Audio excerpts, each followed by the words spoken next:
मित्रहो, नमस्कार, जय भीम, जय महाराष्ट्र। मी कांतिकुमार जैन, संपादक पोलखोल, आपणा समोर लाईव्ह आलोय। मित्रहो, आजचा आपला विषय, काल आमच्या भारत देशाचे एक महान मूर्ती असलेले आणि आधुनिक भारताचे शिल्पकार म्हणायला हरकत नाही असे आमचे नरेंद्र मोदी यांचा काल तिसरा शपथविधी। आता आपण म्हणाल तिसरा शपथविधी, मित्रांनो रेकॉर्ड ब्रेक आहे। भारताचे चाचा नेहरू, जवाहरलालजी नेहरू यांच्यानंतर तीनदा शपथ घेणारी व्यक्ती प्रधानमंत्री म्हणजे नरेंद्रभाई मोदी यांच्या मंत्रिमंडळाचा काल शपथविधी झाला। 72 लोकांनी या मंत्रिमंडळात शपथ घेतली। मित्रांनो, परंतु महाराष्ट्राकरता मग कुठलाही पक्ष असो, पार्टी असो, महाराष्ट्राच्या हितासाठी आपल्याला जोही मंत्री होतोय म्हणजे आपला महाराष्ट्राचा विकास होईल याकडे आपल्याला बघायचंय। म्हणून आम्ही बघत होतो की अजितदादा पवारांचेही प्रफुल्ल पटेल एक वजनदार व्यक्तिमत्व आहे, यांचा शपथविधी होईल। आणि या प्रफुल्ल पटेलच्या दिल्लीच्या निवासस्थानी सगळ्या बैठका चालू होत्या। येथे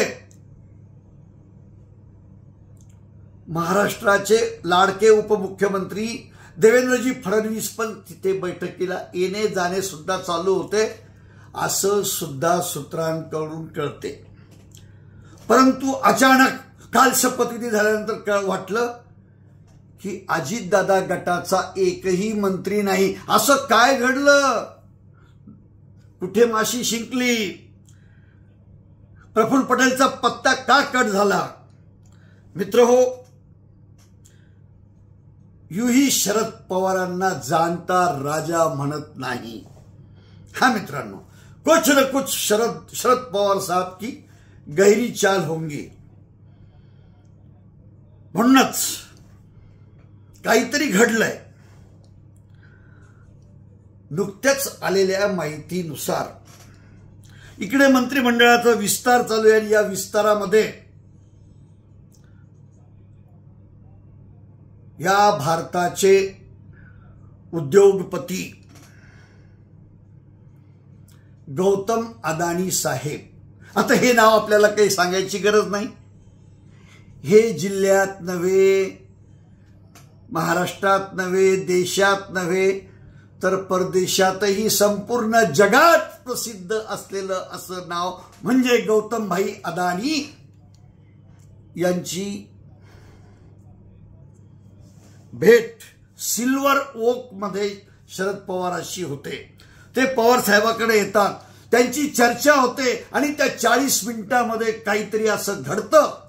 आणि हे घडल्यानंतर, हा मित्रांनो विचार करा, हे घडल्यानंतरच प्रफुल्ल पटेलांचा नंबर कट झाला असावा, शक्यता नाकारता येणार नाही। कारण की पवार साहेबांचे एनडीए मध्ये 2 स्नेही आहेत, हे संपूर्ण राजनीतीवाल्याला माहिती आहे। Number 1 Chandrababu Naidu, number 2 Nitish Kumar. हे दोघेही पवार साहेबांचे खंदे समर्थक आहे मित्रांनो। आणि हे दोघे यांच्या सोबत राहावं, कोणाच्या सोबत? नरेंद्रभाई मोदी सोबत। मग त्या बदल्यात प्रफुल्ल पटेल मंत्री नसावे म्हणून पवार साहेबांनी खेळलेली राजकारण तर नाही ना। हे सगळ्यात काल महाराष्ट्र सदन आणि राष्ट्रपती भवन येथे चाललेली ही खमंग चर्चा होती मित्रांनो, की दुसरं काही घडलेलं नाही। कारण की अजित पवारांनी काही मनापासून त्यांचा परफॉर्मन्स दाखवलेला नाही. त्यांचे किती मतदान यांना पडावे नसतात. शिंदे साहेबांचे किती शिंदे साहेब कसे फिरलेत, शिंदे साहेबांचे खासदार किती आले, यांचा एक खासदार येतो. दाल में कुछ काला है या दाल ही काली है. हो मित्रांनो, म्हणून गौतम अदानी साहेबांची शरद पवारांच्या सोबत झालेली भेट, त्याच्यामुळेच यांचं पत्ता कट झालेला आहे. प्रफुल्ल पटेलांच्या घरी, प्रफुल्ल पटेलांच्या निवासस्थानी देवेंद्र फडणवीस जातात, येतात, भेटी होतात. सगळ्या पक्षाचे लोक तिथे येतात जातात आणि अचानक प्रफुल्ल पटेलचं नावच गायब होतंय. मित्रांनो, असं घडलंय म्हणून प्रफुल्ल पटेल मंत्रिपदावर नाही. याला म्हणतात शरद पवार. अखेरला त्यांनी आपला खेळ दाखवला. कुछ भी हो सकता है मित्रांनो, अशी चर्चा आहे. आता रिपब्लिकन पार्टी ऑफ इंडियाचे राष्ट्रीय अध्यक्ष आणि एक संघर्ष नेता म्हणून ज्यांची ओळख आहे असे रामदास आठवले. मोदीजी तीनदा प्रधानमंत्री, रामदास आठवले तिसऱ्यांदा मंत्री. विचार करा मित्र हो, 4 खासदारावर एक मंत्री होतो. परंतु रामदास आठवले दिन नहीं, रात नहीं, टाइम नहीं, टेबल नहीं, खाना नहीं, पीना नहीं, फक्त मोदी मोदी आणि मोदी.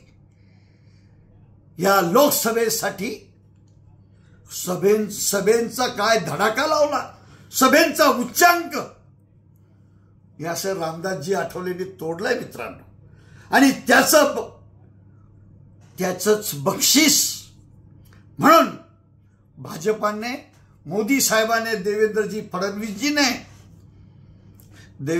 फडणवीस रामदासजी आठवलेंच्या निवासस्थानी परवा येऊन गेले, शपथविधीच्या 1 दिवस अगोदर.